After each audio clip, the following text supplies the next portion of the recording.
Breaking news చూస్తున్నాం. నల్గొండ జిల్లాలో ఉచిత చేపల పంపిణీలో భారీ అవినీతి బయటపడింది. పంపిణీ చేస్తున్నామని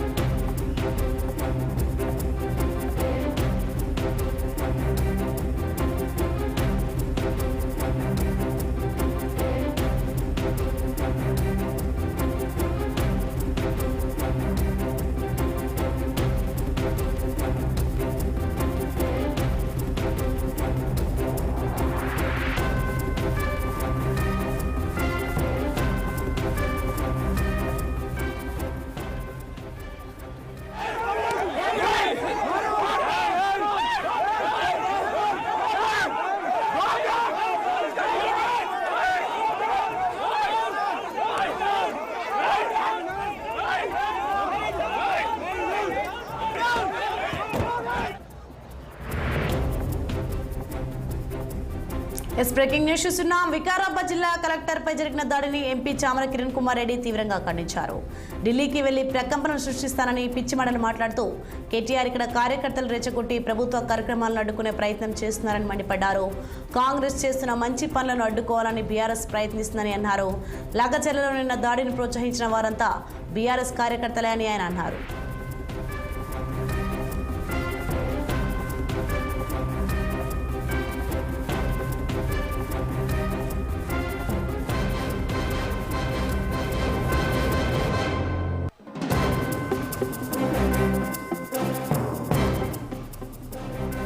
బ్రేకింగ్ న్యూస్ చూస్తున్నాం. వికారాబాద్ జిల్లా కలెక్టర్పై జరిగిన దాడిని ఎంపీ చామల కిరణ్ కుమార్ రెడ్డి తీవ్రంగా ఖండించారు. ఢిల్లీకి వెళ్లి ప్రకంపనలు సృష్టిస్తారని పిచ్చిమడలు మాట్లాడుతూ కేటీఆర్ ఇక్కడ కార్యకర్తలు రెచ్చగొట్టే ప్రభుత్వ కార్యక్రమాలను అడ్డుకునే ప్రయత్నం చేస్తున్నారని మండిపడ్డారు. ఇక దీనికి సంబంధించి మరింత సమాచారం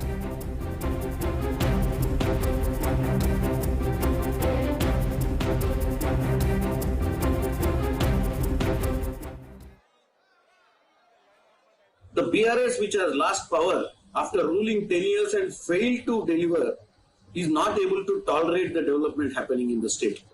Yesterday's incident, we will definitely do a proper inquiry and take a necessary action against the culprits. But it is clearly visible that it is a motivated political thing happened yesterday, because the persons who have involved in attacking the district administration officer, IAS officer and also revenue officials was from the BRS party. I think it is pre-planned, a properly designed, and they have made this issue yesterday. The BRS, which has lost power after ruling 10 years and failed.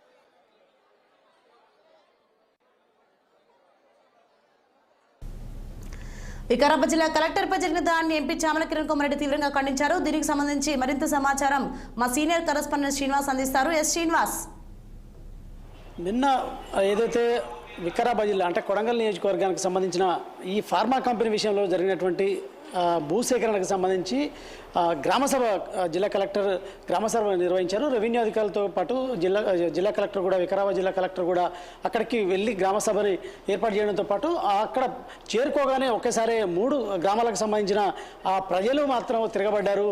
ఇక్కడ ఖచ్చితంగా pharma company పెట్టొద్దు, collector go back అంటూ కూడా నినాదాలు చేస్తూ కూడా వాడిని వెంబడించిన పరిస్థితి. కర్రలతో రాళ్లతో కూడా దాడి చేశారు. వాళ్ళ వాహనాలు కూడా పూర్తిగా ఏదైతే ధ్వంసమయ్యాయి.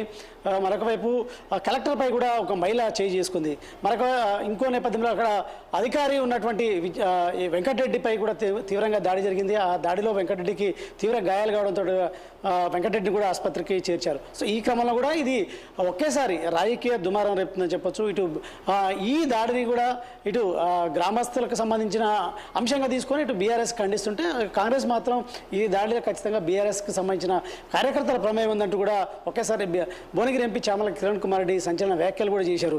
అయితే ఈ నేపథ్యంలో కూడా ఇక్కడ కేటీఆర్ ఈరోజు అంటే నిన్న ఢిల్లీ కూడా వెళ్ళారు. అయితే ఢిల్లీకి వెళ్ళి ప్రకంపనలు సృష్టిస్తా అని చెప్పేసి ఇక్కడ కార్యకర్తలు రెచ్చగొట్టి ఇక గ్రామస్తులతో కూడా కలెక్టర్తో పాటు అధికారులపై దాడి చేయించారంటూ కూడా భువనగిరి ఎంపీ చామల కిరణ్ కుమార్ రెడ్డి మాట్లాడారు. ఇది ప్రజాస్వామ్యంలో తీవ్రంగా ఖండించాల్సిన అవసరం ఎందుకంటే ఈ ప్రజాస్వామ్యంలో ప్రభుత్వ పథకాలని అమలు చేస్తున్న క్రమంలో కూడా ఇలాంటి దాడి అనేది సరైనది కాదు, దీన్ని తీవ్రంగా ఖండిస్తున్నట్టు కూడా చామల కిరణ్ కుమార్ రెడ్డి చెప్పారు. మరొకవైపు ఈ అక్కడ పరిగి ఎమ్మెల్యే కూడా ఏదైతే పరిగి ఎమ్మెల్యే రామ్మోహన్ రెడ్డి కూడా బీఆర్ఎస్ కార్యకర్తలే దాడి చేశారు, కలెక్టర్ అధికారులపై కూడా పరిగి ఎమ్మెల్యే కూడా మాట్లాడారు.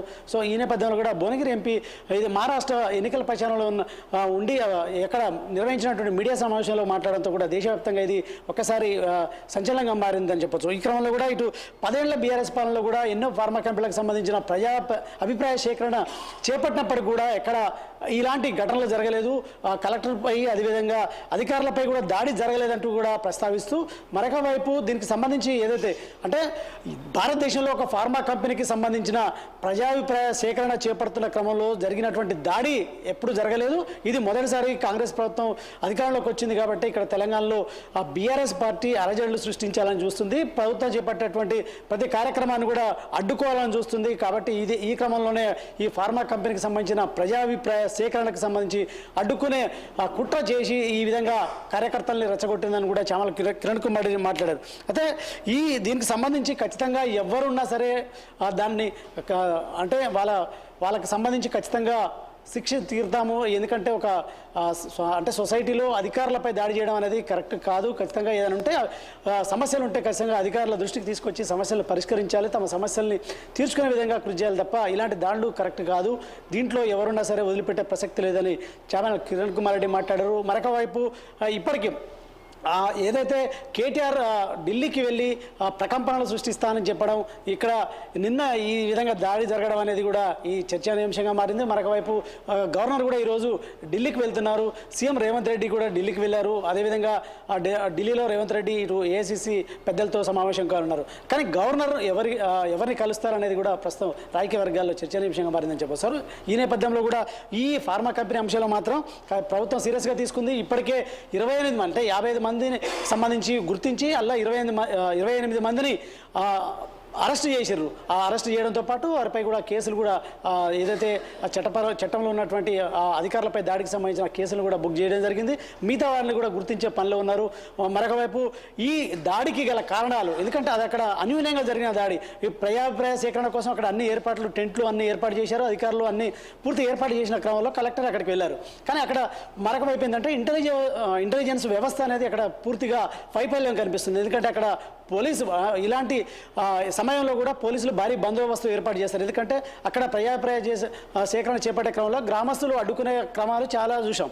కానీ అక్కడ అలాంటి సందర్భాల్లో కూడా భారీ ఎత్తున పోలీసులు కూడా మోహరిస్తారు. కానీ ఇక్కడ వికారాబాద్లో జరిగినటువంటి ఈ గ్రామ సభకు సంబంధించి ఓకే, మరి 25 మందిని అరెస్ట్ అయ్యారు కదా, వారంతా రైతులేనా? దీనిపైన సమాచారం ఉంది. అలాగే దాడి చేసిన దాంట్లో బీఆర్ఎస్ కార్యకర్తలకు సంబంధించి పట్నం మహేందర్ రెడ్డి కూడా ఉన్నారంటారు. ఇది ఎంతవరకు వాస్తవం?